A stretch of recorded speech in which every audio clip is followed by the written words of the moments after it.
Hello.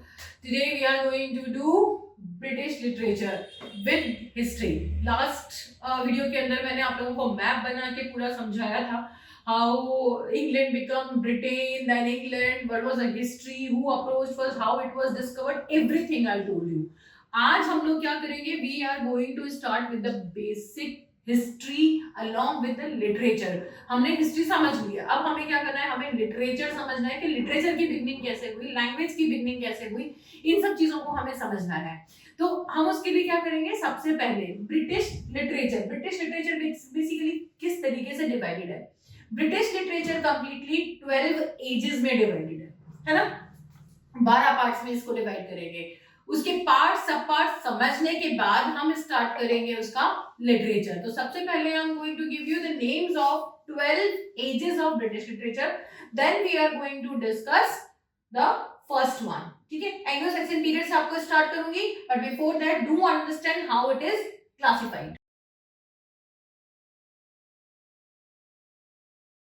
British literature is basically divided into 12 ages. ठीक है, अब इसको लेते हैं. 12 एजेस में first is old English period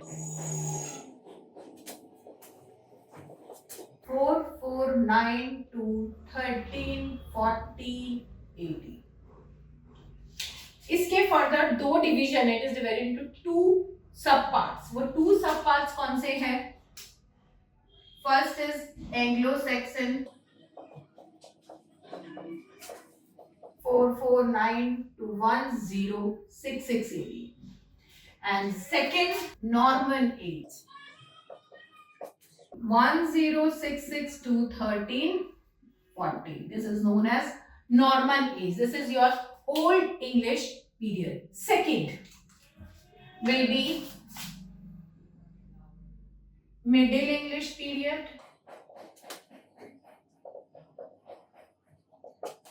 1340 to 1550.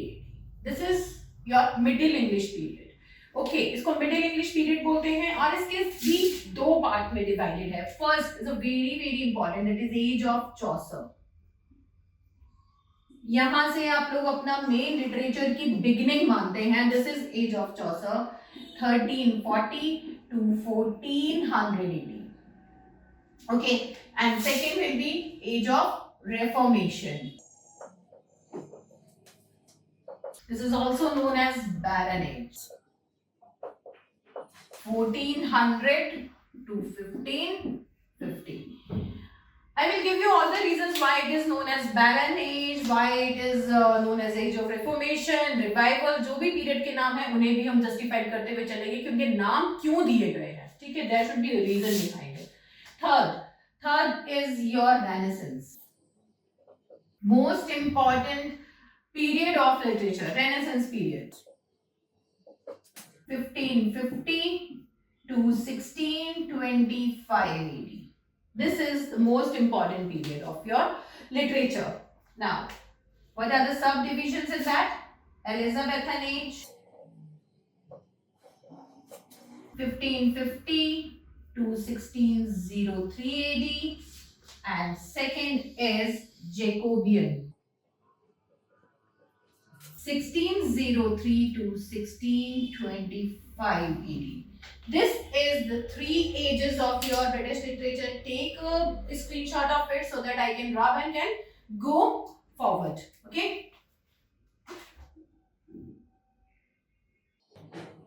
Fourth age is your Puritan 1625 to 1660 AD.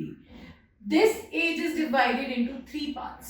अभी तक हम दो सब डिविजन्स देख रहे थे, लेकिन इसमें तीन सब डिविजन्स हैं. Again, a very important age. First will be Caroline 1625 to 1642 AD. Second will be Commonwealth period 1642 to 1649 AD, and third will be Puritan or Age of Milton 1649 to 1660 AD. This is your main three divisions of Puritan age. Okay. Now onwards जो मैं fifth as start करूंगी वहां से कोई further divisions नहीं है, वो अब एज आपके प्लेन जाएगी, उसके अंदर कोई सब डिविजन्स नहीं आएंगे. नाउ फिफ्थ विल बी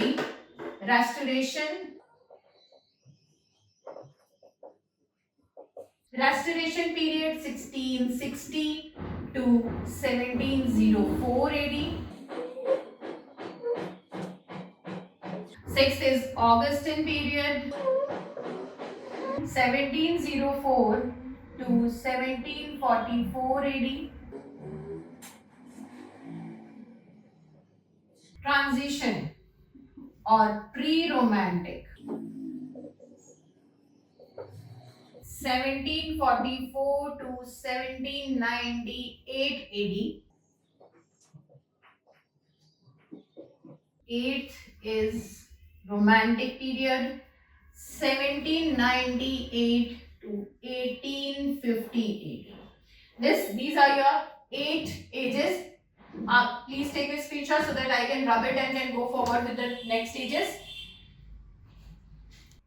8 तक के divisions आपको बताएं. Now the ninth one is Victorian 1850 to 1901 AD. Modern period 1901 to 1945 till the end of Second World War. It is modern period. Postmodern from the end of Second World War till the action of UNO. That is postmodern period. इस तरीके से याद रखेंगे, आप लोगों को easy हो जाएगा. 1945 to 1990. And 12th is your contemporary 1990 onwards. ठीक है, this is your contemporary. अब literature divide कैसे हो गया? Obviously everyone is writing about the England and its ages, the changes which was going in the English society. But in contemporary period जो literature आएगा वो आपका post colonial literature भी इसमें included है, जो कि कहाँ publish हुआ है, which is published in England. जितना भी इनकी कॉलोनीज थी वहां का जो लिटरेचर लिखा गया था in English language and they accepted it as their literature, उन्हें यहाँ लाके इंग्लिश में, ऑक्सफोर्ड प्रेस में या किसी और प्रेस में पब्लिश किया गया है. वो सारा का सारा पोस्ट कॉलोनियल या कॉलोनियल लिटरेचर कॉन्टेम्पररी पीरियड के अंदर आता है. ठीक है, इसके अंदर हम डिफरेंट राइटर्स पढ़ेंगे जिनको इन्होंने ब्रिटिश सिटीजनशिप दे रखी है, वो सारा राइटर, वो सारा लिटरेचर इसके अंदर पढ़ेंगे. Why it is known as post colonial? क्योंकि पोस्ट मॉडर्न पीरियड के बीच में, पोस्ट मॉडर्न पीरियड के अराउंड जो लिटरेचर जिनको रिकॉग्निशन मिली है इस टाइम पे 1990 ऑनवर्ड्स, वो सारा लिटरेचर किस में आ जाएगा? कॉन्टेम्पररी लिटरेचर में. इसको हम पोस्ट कॉलोनियल या इन अदर लैंग्वेज इसको कॉमनवेल्थ भी बोल सकते हैं, क्योंकि ब्रिटेन ने जितनी भी फ्री कंट्री उनको कॉमनवेल्थ डिक्लेयर कर दिया था. तो इस टाइम पीरियड का सारा लिटरेचर कॉमनवेल्थ लिटरेचर या पोस्ट कॉलोनियल लिटरेचर आएगा, इसमें मिक्स आता है, पूरे वर्ल्ड का लिटरेचर भी इसके साथ हमें रीड करना होगा. ओके, नाउ इसके बाद I am starting with the first age, first point. मैं वहां से आपको लेके चलूंगी, पूरा लिटरेचर को हम लोग डिटेल में डिस्कस करेंगे, क्या उनके हिस्टोरिकल पॉइंट्स है, क्या उनके लिटरेरी पॉइंट्स है, किस तरीके का लिटरेचर किस एज में लिखा गया, सारे points, literary aspects, historical aspect. So हम लोग स्टार्ट करेंगे लिटरेरी बैकग्राउंड, हिस्टोरिकल बैकग्राउंड, उसके साथ साथ क्या कंट्रीब्यूशन है, किस तरीके का लिटरेचर लिखा गया. I will start with that. So I will take 1 second to rub it and we'll start the new chapter that is from the beginning of British history and literature. Okay, so now let's start with the first age. कौन सी है first as? क्या बता हम लोगों को? Old English period, right? 449 to 1066 AD. That is the first portion. Anglo-Saxon I'm going to take. अगर मैं यहाँ पे एज लिखूंगी तो that will be 1340, क्योंकि वो पूरे ओल्ड इंग्लिश पीरियड की एज है. लेकिन अभी हम इसके साथ कौन सा एज लेने जा रहे हैं? Anglo-Saxon. I'm going to take Anglo-Saxon age. That will be 449 to 1066 AD. अब मैं इसके बारे में आपको बताऊंगी। इसके बारे में मैंने जितनी चीजें अभी तक आपको बताई है वो क्या बताई है, वो मैंने आपको ये बताया था कि Anglo Saxons, Jutes and Danes 4 Germanic tribes थी जो कि इंग्लैंड में आए थे, जो कि ब्रिटेन में आए थे basically, and they started establishing their community and their rule okay in England. तो यहाँ पे ये 4 ट्राइब्स थी और Anglo and Saxons were the main जिन्होंने इंग्लैंड के ऊपर रूल करना शुरू करा। तो जब इन्होंने रूल करना शुरू करा तो that become Anglo Saxon age of old English period. इन्होंने अपनी लैंग्वेज यहाँ पे इंप्लीमेंट की, इन्होंने अपने मिथ्स यहाँ पे इंप्लीमेंट किए और उसी बेसिस के ऊपर लिटरेचर बना। लिटरेचर में फिर से मैं आपको एक चीज रिमाइंड करवाऊंगी कि एंग्लो लैंड बिकम इंग्लैंड, ठीक है, people were called as Anglicans or Anglo, that is the citizenship. Third, language, Anglo lang become English, ठीक है। And English as a language, कौन सी फैमिली की लैंग्वेज बताई थी मैंने आपको, बताया था कि English as a language is a dominic plus Indian, that is Indo-Aryan, Indo-European or Aryan family of language. Germanic tribes थी तो obviously language Germanic होगी, लेकिन Indian effect was also there in the language, and Indian language कौन सी थी, Sanskrit. What was the root of Germanic language? Latin. इन दोनों के mixture से Latin का Germanic part and Sanskrit, that is Indian influence was there, and here comes English. Okay ये language यहाँ पे main थी। कौन सी थी ये, ओल्ड इंग्लिश लैंग्वेज। इस टाइम पे ओल्ड इंग्लिश लैंग्वेज का स्ट्रक्चर क्या था वो बहुत इंपॉर्टेंट है। इस टाइम पे the structure of this language was very small. Only in the Old English period, in Old English period, the structure of the language was only 550 words. एक newly developed language की तरह ये आई थी और इसमें कितने वर्ड्स थे, केवल 550 वर्ड्स थे। Only 550 words were there. That was originally a part of Old English period. After that, they started adapting. They started taking the loan words from other language. अब loan words क्या होते हैं? How they used to adapt, how the words from the different language become the part of another language। ये सारी चीजें आपको linguistics वाले lectures में करवाऊंगी, अभी नहीं करवा रही हूँ। अभी सिर्फ इतना ध्यान रखें, originally English language had a structure of only 550 words in the Old English period when they came, and the language, the word English belongs to Anglo language। Anglicans की language को English बोला जाता है, ना कि Saxons की language को, ठीक है। Saxon words को क्या बोलते हैं हम, that is also an important part कि हमने एंग्लिकन्स को डिस्कस किया, हमने सैक्सन्स को नहीं करा। तो सैक्सन्स की जो लैंग्वेज होगी उसको हम लेते हैं नॉर्स, नॉर्स लैंग्वेज या नॉर्स मिथ, ठीक है। नॉर्स मिथ जो कि इनके मिथ्स होते हैं, और नॉर्स लैंग्वेज, इनको सैक्सन से रिलेट नहीं करते, या उस वर्ड से कोई स्कॉटिश लैंग्वेज या कोई स्कॉटिश लिंक या कोई सैक्सिकन लैंग्वेज इस तरीके से नहीं बोला जाता। That is Norse language, Norse myth. ये चीज आपको दोनों को अलग अलग करने में, दोनों को डिफरेंशिएट करने में इजी कर देगा, ठीक है। तो एंग्लोस की language was English and Saxons की लैंग्वेज वाज नॉर्स लैंग्वेज, ठीक है। हम लोग हमेशा ये बोलते हैं कि अगर आपको क्रिटिसिज्म में जब भी करवाऊंगी, या जो भी मेरे पुराने लैंग्वेज पुराने लेक्चर्स है मैंने उनमें भी करवाया है, तो उनमें आपने देखा होगा मैं हमेशा एक चीज बोलती हूँ कि writers are free, have a license to renew the words, to write, create the new words, or to take the words from older languages। And English के अंदर जब फिलिप सिडनी ने ये बात की तो उसने कौन सी लैंग्वेज का नाम लिया है, नॉर्स लैंग्वेज, कि writers are free to take the words from Norse language और old languages of the other world.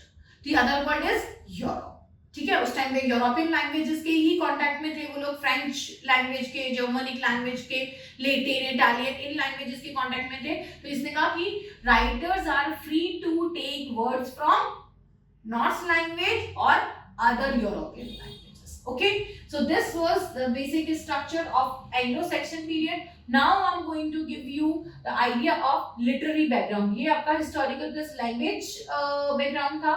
Now I'm going to give you historical background. Let me erase it. Yes.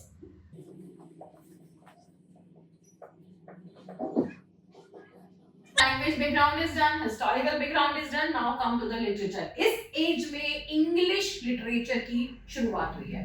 ठीक है, क्यों? क्योंकि Anglo से हम English तक आ गए हैं. तो अब इंग्लिश लिटरेचर में first manuscript.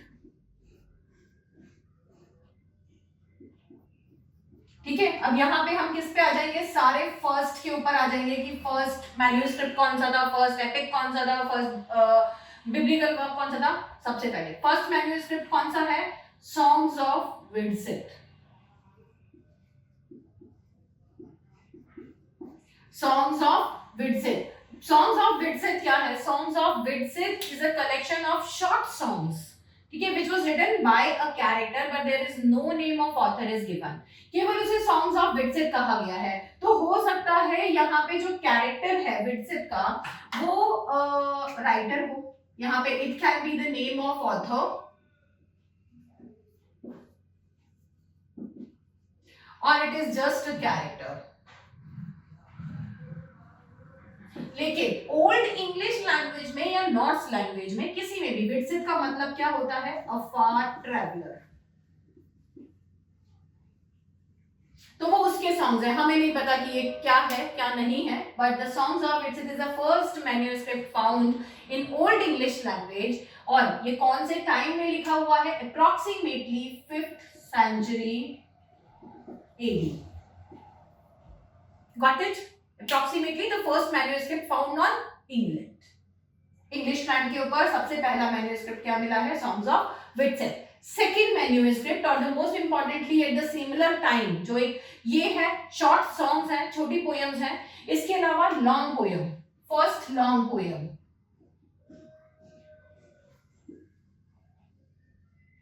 First long poem कौन सी है? Deor. No author name. Similarly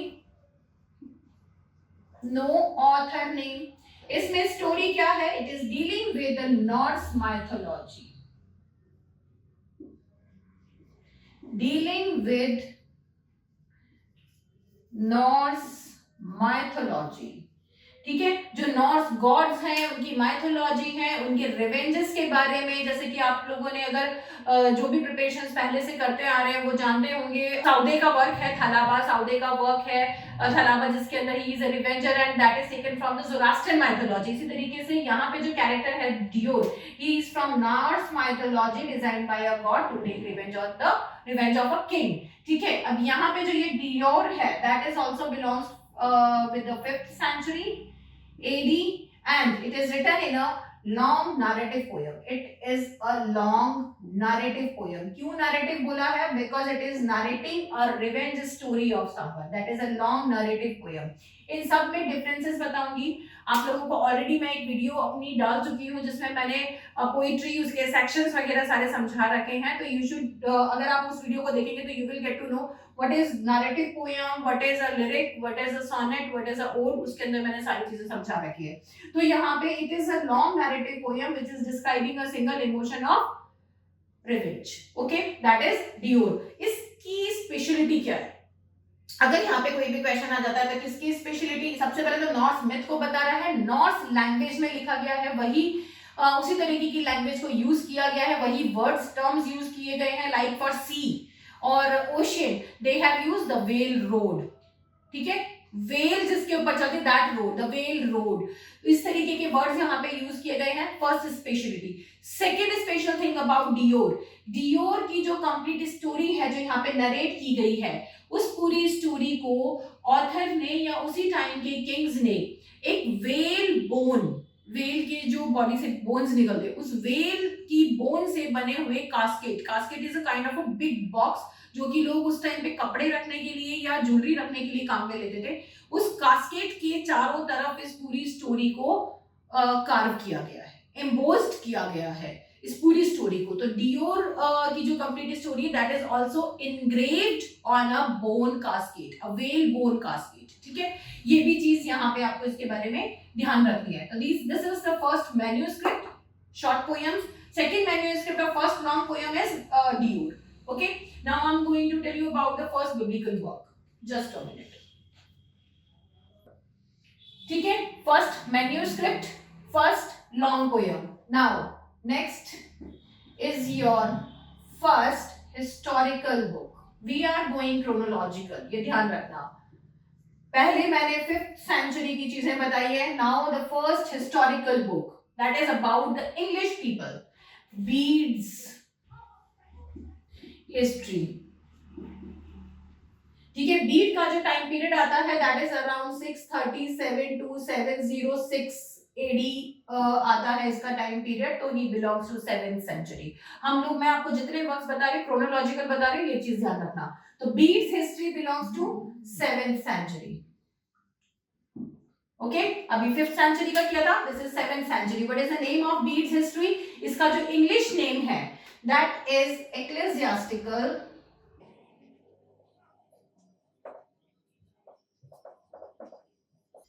history of English people. Originally this work was written in Latin language. Bede is a Latin writer, he is an Italian writer, so this work is written in Latin language. Originally it was written in Latin language and later it was translated. So what was the Latin name of this book? That is Ecclesiastica Historia Anglorum Gentis, Ecclesiastical History of English People, ठीक है। जो इसका Latin name था उसी तरीके से इसका English translation हुआ है, दोनों नाम आपको दे दिए। This is first history book written on English people and English kings. Okay, then इसके बाद नेक्स्ट वर्क आएगा आपका first biblical work. First biblical work किसका है? That is Caedmon's Bible. Though it was not a complete Bible, but he used all the 5 sections of Bible and wrote it. ठीक है, what are the 5 sections of Bible which he has compiled in this? This is written in English. Genesis A, Genesis B, Judith, Daniel and exodus. 5 part Bible के ये इन्होंने यहाँ पे करवाए हैं। तो हम लोग अभी कितने चीज कर चुके? फर्स्ट मैन्युस्क्रिप्ट कर चुके, फर्स्ट लॉन्ग पोएम कर चुके, first historical book, first biblical book and yes the time period of this book. ये जो आपका लिखा गया है that is in the 9th century. 9th century AD में ये बुक लिखी गई है, ठीक है। ध्यान रखना, वी आर गोइंग क्रोनोलॉजिकल, आप लोग भी इसी तरीके से नोट करेंगे। Do take a screenshot, I am going to rub it. Now, first historical translation.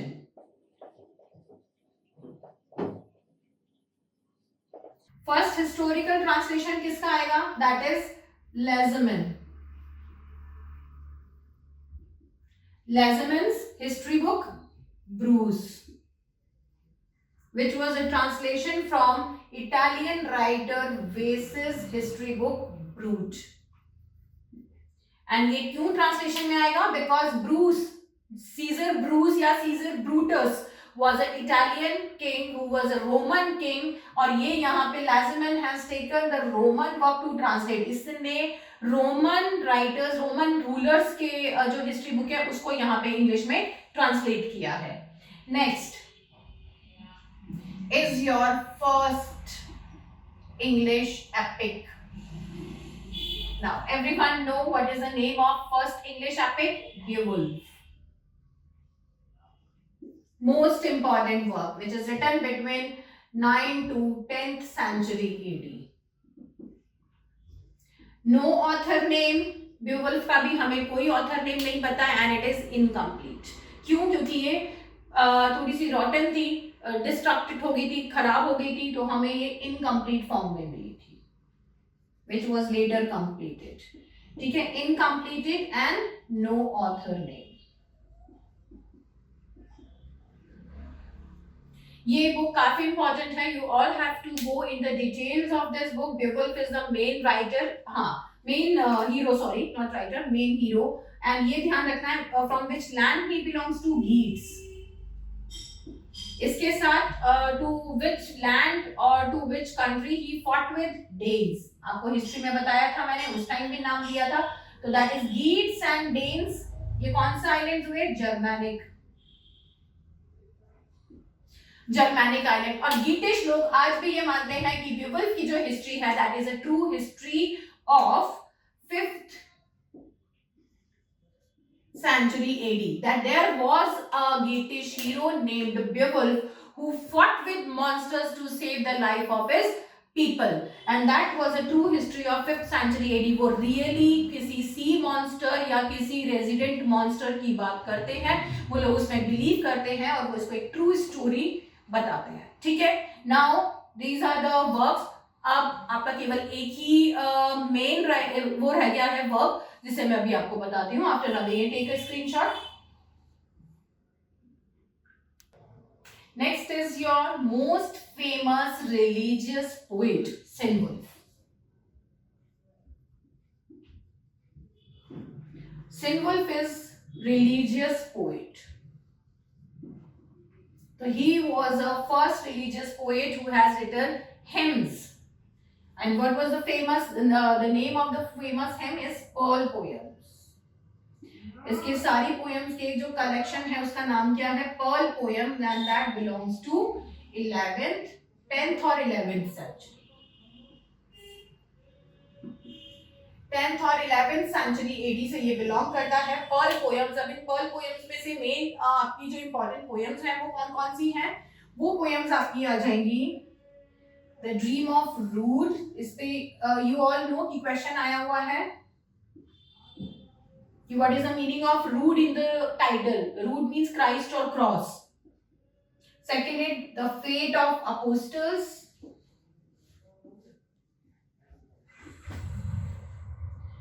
Third,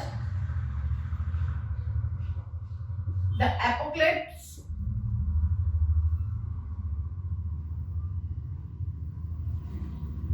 The apocalypse, and last is the Christ. ये मेन पोयम है सेनवुल्फ की पर्ल कलेक्शन से. ये आपको ध्यान रखनी, जिसपे ड्रीम ऑफ रूड के ऊपर, फेट ऑफ अपोस्टल्स के ऊपर ऑलरेडी क्वेश्चन आया हुआ है. ठीक है. इसमें रूड का मीनिंग पूछा था और सिर्फ ये पूछा था कि फेट ऑफ अपोस्टल किसने लिखी है. तो you should know that is Cynewulf. Take a screenshot. I want to rub it. Now finally the last of Anglo-Saxon. It's a big one. आपको लग रहा होगा कि Anglo-Saxon में कुछ नहीं है, इतना कुछ नहीं है, बट देखिए कितनी चीजें हैं जो आप लोगों को करनी थी. आई डोंट नो कि वेदर आप जहां से भी पढ़ रहे थे, जो भी पढ़ रहे थे, वहां पे ये मैटर आपको दिया गया नहीं दिया गया, बट ये सारी चीजें इंपॉर्टेंट है because this is the basic. ये नहीं आएंगी तो आगे लिटरेचर में प्रॉब्लम होगा, क्योंकि सब जगह रेफरेंसेस तो यूज होते ही हैं. ठीक है. अब हमारा आ जाता है last writer. Last writer is king Alfred. He was the last second Anglo king of England who belongs to 10th century. इनके बाद his son Adalred came and he was defeated by the Normans. So King Alfred was there. He is a very important king because यहाँ पे इनके साथ बहुत सारे titles जुड़े हुए हैं, जिसके ऊपर वर्क्स आपको लास्ट में मिलेंगे, वर्क्स आपको बाद में भी मिलेंगे. सबसे पहले this king was given a title of lawgiver of society. ठीक है. लॉ गिवर ऑफ सोसाइटी या केवल लॉ गिवर का टाइटल भी आप यहाँ पे ले सकते हैं कि he was given the title of lawgiver. क्यों इन्हें लॉ गिवर ऑफ सोसाइटी बोला जाता है? Because he use the 10 commandments of Bible and turn the basic 10 commandments of Bible into law. तो he was the first person जिसने England के अंदर, English rule के अंदर लॉ बना के दिए थे. इससे पहले लॉ नहीं थे. जो किंग ने डिसीजन दे दिया, जो किंग जिस तरीके से अपना किसी का क्राइम सुन के कुछ करके जो डिसीजन दे रहा था वो दे रहा था. There was no set rules but he made laws in English society. Okay. Second, he gave, first is lawgiver, second is he translated 4 major books from Europe to educate the people. So he was an educationist also. He translated 4 major books of Europe with the help of his scholars to educate his people. What are the names of 4 major books? Write down. First beads history, जो English title है वो इन्होंने ही दिया था, ठीक है. Second Orosius, तो Bede's history he translated from Latin to English. Okay, ये ध्यान रखना कौन सी बुक इसमें translate. Second book is ओरियोसस.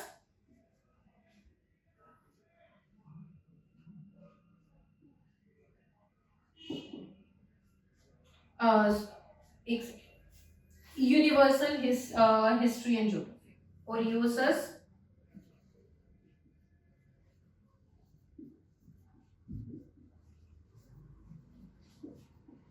Universal History and Geography. That was also written in Latin language and he translated it also into Latin to English. Third,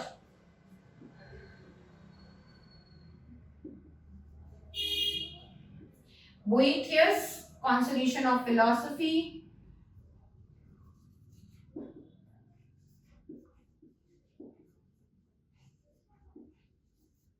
From Greek to English. And fourth is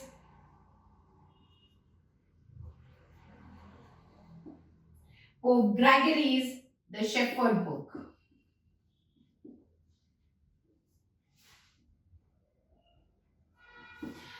This book was translated from French to English. ये बाकी सब Latin and Greek language से है and this is from French to English. देखो, इसमें English Kings की history थी, इसके अंदर he has taught about the history and geographical part of both the world. इसके अंदर he talked about the philosophies, the various philosophies like Plato, Aristotle and different philosophies were there.